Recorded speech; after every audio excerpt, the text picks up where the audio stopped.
Good evening, everyone.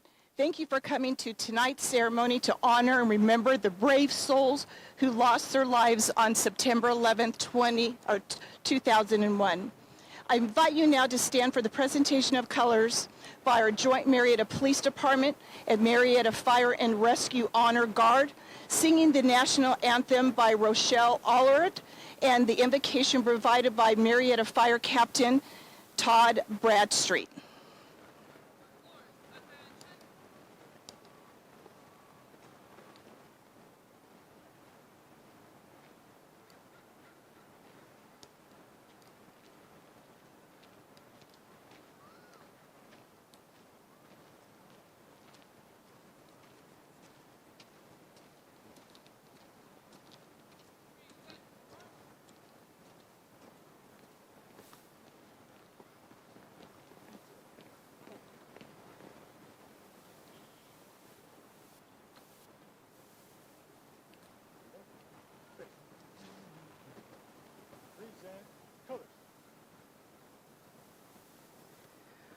Oh, say, can you see by the dawn's early light what so proudly we hail at the twilight's last gleaming, whose broad stripes and bright stars through the perilous fight o'er the ramparts we watch were so gallantly streaming, and the rocket's red glare, the bombs bursting in air, gave proof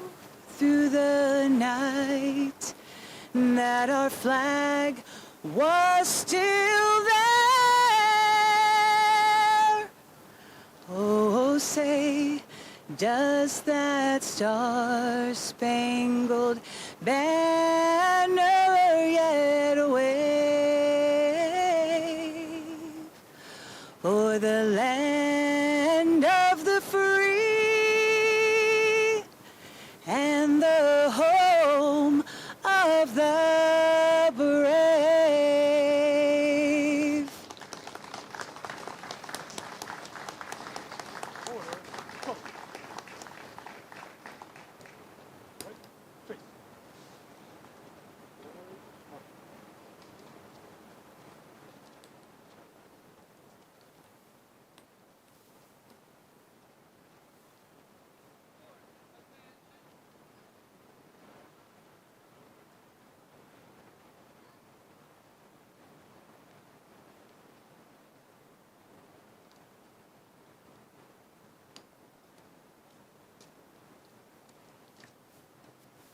Good evening, everyone, and thank you for coming out tonight to never forget. And as part of the older generation, it's part of our job to teach a lot of you, the younger generation, what never forget means. And of course, we mean the date of 9/11 and all the events that happened that day. But I think more importantly, the never forget is to remember the spirit that followed 9/11. And if you remember back, it was a spirit of unity. And we were unified as citizens in a awe for the courageous acts of the passengers who are on United Flight 93, who disrupted the terrorist intentions that day of turning that plane into a weapon. And instead, they took that down into a Pennsylvania field, and causing them to lose their own life, but undoubtedly losing or saving many lives on the ground. And we were united in our respect for our firefighters and police and military, and those who ran into those buildings that day, sacrificing their own lives for others. Probably many knowing that when they went in, they weren't going to make it out.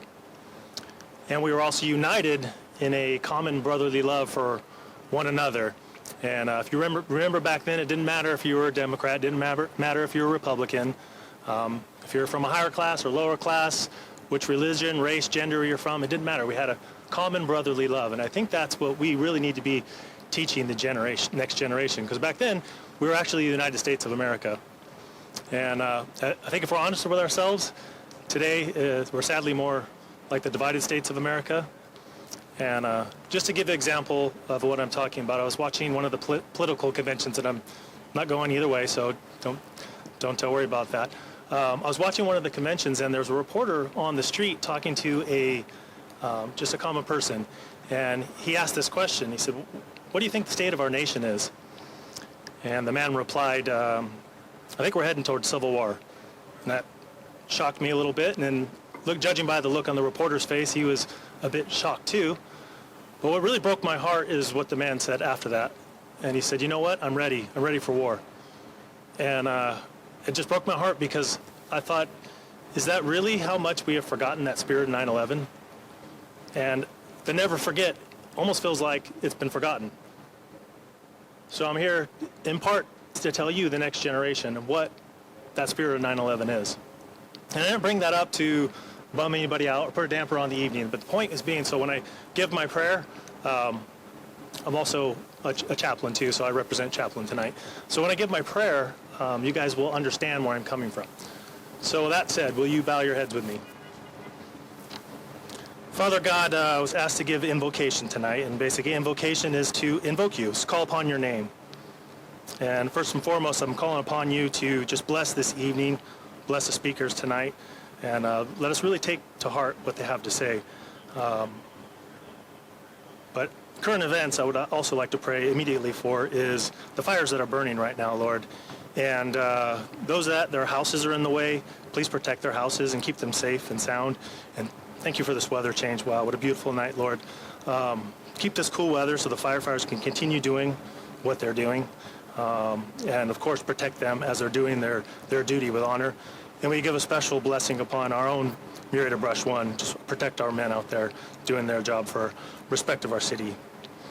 And Lord, the main point of this prayer tonight is what we're talking about here today, and it's 9/11. It's that spirit of 9/11, Lord. And in your word, Matthew 12:25, you say that a nation divided against a nation will be ruined, and a city or household divided against itself will not stand. And we know that phrase, Lord, that united we stand and divided we fall. And I fear, Lord, that division could cause us to go down that route. So I'm praying, Lord, tonight for a spirit of unity. I'm praying, Lord, that you would, tonight, right here, right now, amongst us, that you would just ignite a spirit of unity among us. And that when we leave this place tonight, we go home and we be those households, Lord, that display unity, and that spouses are so unified as one team that the children would notice, and that little household would just be a beautiful little beacon of light to the neighborhood. And as we go out amongst the neighborhoods, each one of those little neighborhoods would notice those households, and each neighborhood would become a brighter beacon of light.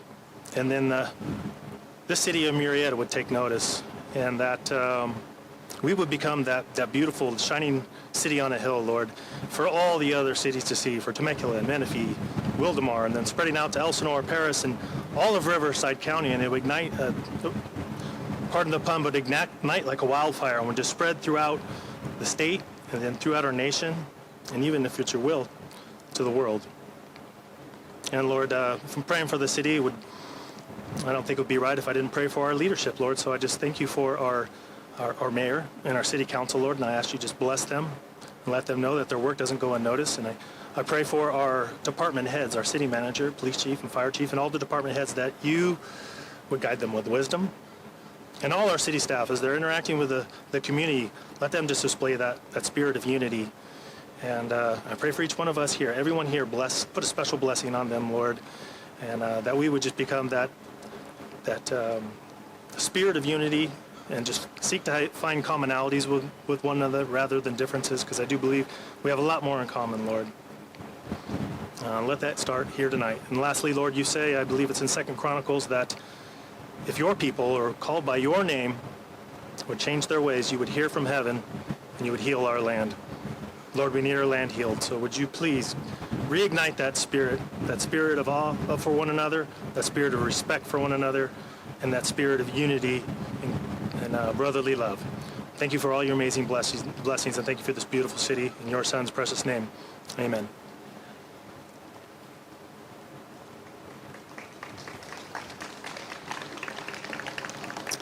I want to thank our wonderful honor guard, Rochelle. Beautiful rendition wherever you are. Beautiful voice. And thank you, Chaplain Todd, very much.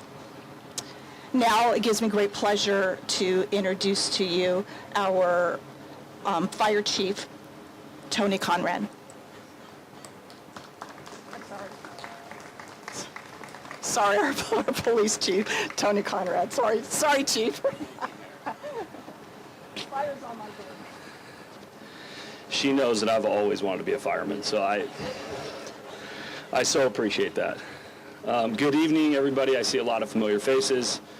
My name is Tony Conrad. I am the Chief of Police here in Murrieta. Honored to be here tonight, and I want to thank all of you that are here because it means a lot to the men and women of Murrieta PD as well as Murrieta Fire and Rescue that you're all here on this special day. Each year on this day, we come together in this community to grieve for the families of those lost on 9/11. Murrieta honors heroes that emerged that day, and we remind ourselves that our country was brutally attacked on our soil, something that Chaplain Bradstreet just brought home, we can never forget. So 23 years later, we must continue to teach that next generation of what that day means by telling stories of our heroes from that day.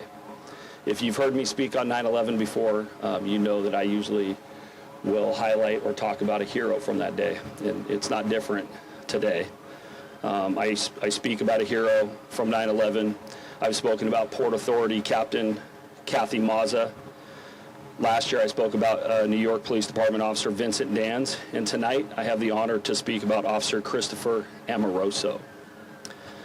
So I want to give you a little bit of context on this. I learned the importance of teaching the next generation about 9/11 about 10 years ago, when my wife and I made 3 trips back to the 9/11 site. 3 summers in a row, taking about 20 middle school students each time. My wife's a retired Chevela middle school teacher. And each one of those summers, we spent 4 days in New York with her students. We visited the 9/11 Memorial, the reflection pools. We saw the Freedom Tower being built. And many of us here tonight, the majority of the people standing here, experienced the World Trade Center attacks as adults. I was a police officer at San Diego PD at the time.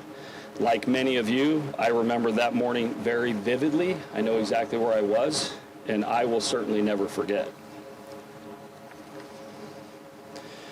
Our kids didn't have that same memory. They weren't alive, and many of our kids were too young to even remember.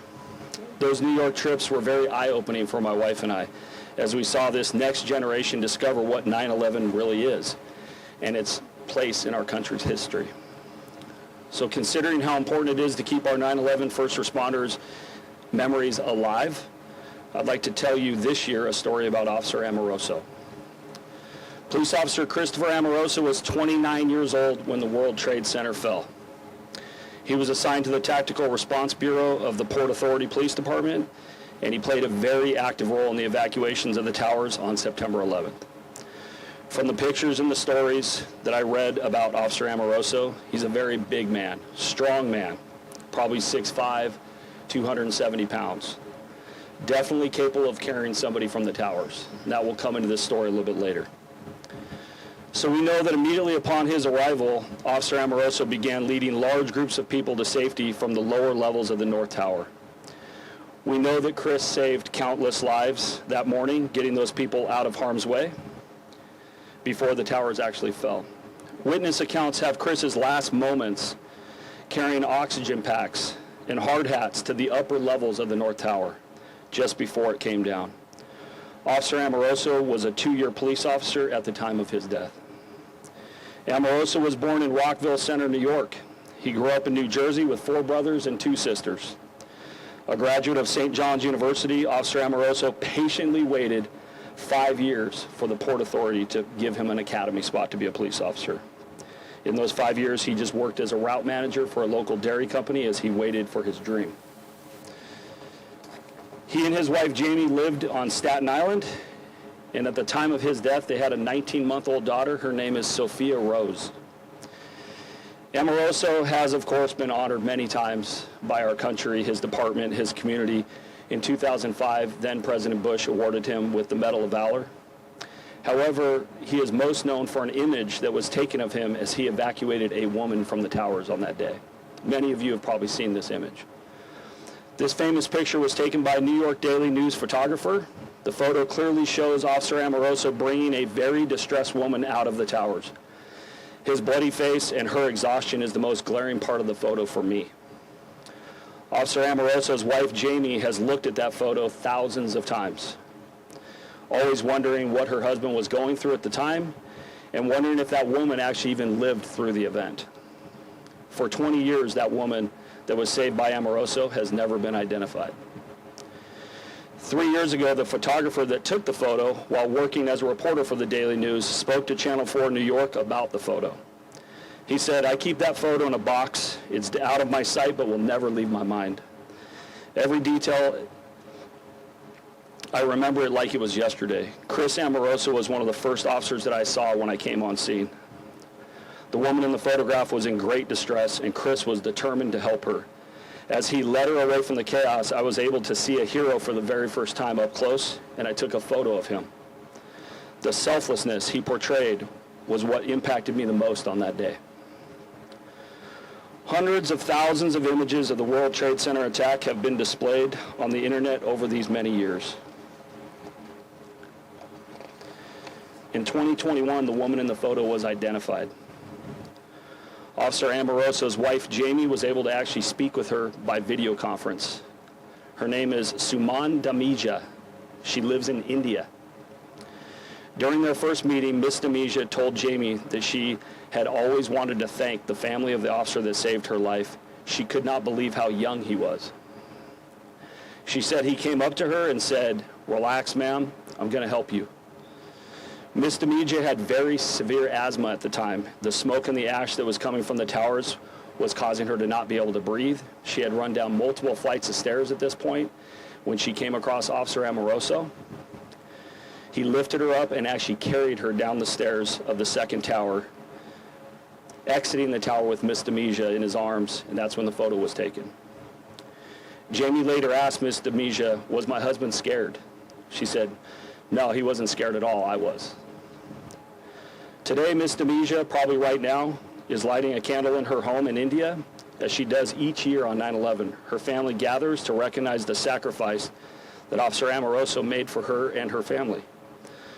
Obviously, I've never had the honor to meet Chris Amoroso, but I definitely know him better now. You know him better now.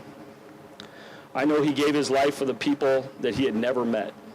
He was one of the 72 police officers and 343 firefighters that made the ultimate sacrifice on that day. Officer Chris Amoroso and his dedication to duty is a somber reminder for all of us of what service really is. And it can never be taken for granted and certainly never forgotten. It's my honor to be here with you tonight. Thank you very much.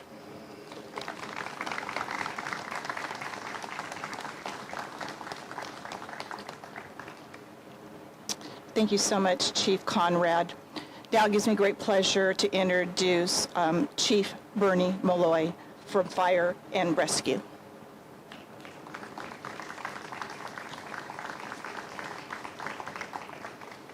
Thank you, Mayor Stone. What a touching story Chief Conrad just shared with us. Every time I come to one of these events, I look forward to hearing these stories, because something we need to have the perspective of is that 60 law enforcement officers lost their life 23 years ago in the Twin Towers, 343 firefighters, and nearly 3,000 civilians. They all have a story, and it's great to hear these stories as they're coming out even now, 23 years later. I want to start by thanking all of our guests that are here today. As I'm listening to the speaker speak, I've started to realize that though I was in the fire service and I have vivid memories of this happening, we have an entire generation that doesn't know what happened that day. And we have to be here to tell them the story so they never forget and we never let it happen again. For perspective, there will be kids graduating from college this year that weren't born when the Twin Towers were up. So that when I start thinking about that, I think about how important it is for all of us to remember what this flag represents, that somewhere, it's up there, really high now, what it represents to all of us. And I want to start by anyone that's in the audience that's a first responder or in the military. I want to thank you for your service as we start this.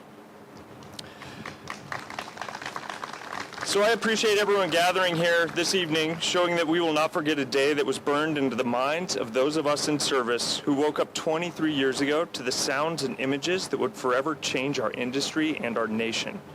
As a young man in the fire service, I remember vividly watching the horrific scenes playing out on the screen in front of us in the fire station, knowing that brave men and women who had signed up to do the same job as we had were perishing in front of our eyes. We were asking ourselves the same question that others were asking all over the country. Would we have what it takes to help others, even in the face of such overt and perilous risk? I'm sure many of you here today asked yourselves that same question on that morning so long ago. As the years have passed, the wounds of that day have faded for many of us, and the lessons we have learned in public safety have become standard practice rather than the something new that we're doing. We've shaped how we respond to disasters such as this and have added a whole new considerations to the fire service on how we respond to acts of terrorism and move large groups of people out of the way of danger. We've learned the need to coordinate with our partners in law enforcement and work together as a single organization with different responsibilities falling within the same mission. Today, I would like us all to remember that we're better as an industry, an organization, and a country because of the sacrifices of those 343 firefighters, 60 law enforcement officers, and nearly 3,000 civilians who perished in those towers on that terrible day. On this terrible day, that will always be marked by tragedy for our country, we should look at the growth that comes from healing and see how it takes us forward. The fire service has chosen not to let this tragic event deter us from our mission, but rather define our role for our communities. The fire service's role has continued to evolve over these past 2 decades, as our responsibilities to our citizens are ever changing with new risks and threats. We can see one of them behind us on the hill here. What has not changed, however, is what drove those brave men and women up the staircase of the towers so long ago. The fire service is, at its core, an industry built on the foundation of service to our communities when they are in need. That call to service led every one of those firefighters that morning to answer the question, do I have what it takes to help others even in the face of risk? With a resounding yes. And I think that we should draw emphasis to the fact that our firefighters standing between that fire and our homes have asked themselves that same question and have come up with the same answer. They have what it takes. So I view every 9/11 as our own call to action, to honor those who answered yes all those years ago. Some answered that call with their lives, others by going into public safety in some capacity or joining the military. Today, as we honor those that lost their lives in service on that fateful morning over 2 decades ago, I challenge you to do something in service for those that can no longer do the same. Service comes in many forms and does not have to be charging up a smoke-filled stairway when others are running down it. Service is helping your neighbors when needing, assisting those who can't care for themselves, or donating your time to make the world better. So today I ask you, in the name of those brave men and women that perished 23 years ago, do you have what it takes to answer yes? Thank you very much. It's a pleasure to be here. Never forget. And I'd like to turn it over now to Mayor Stone, somebody that unquestionably supports the residents of this city and the public safety that serves it. Thank you, Mayor Stone.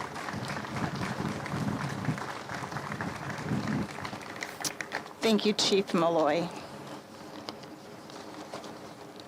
Ladies and gentlemen, do you remember where you were when the first plane hit the Twin Tower?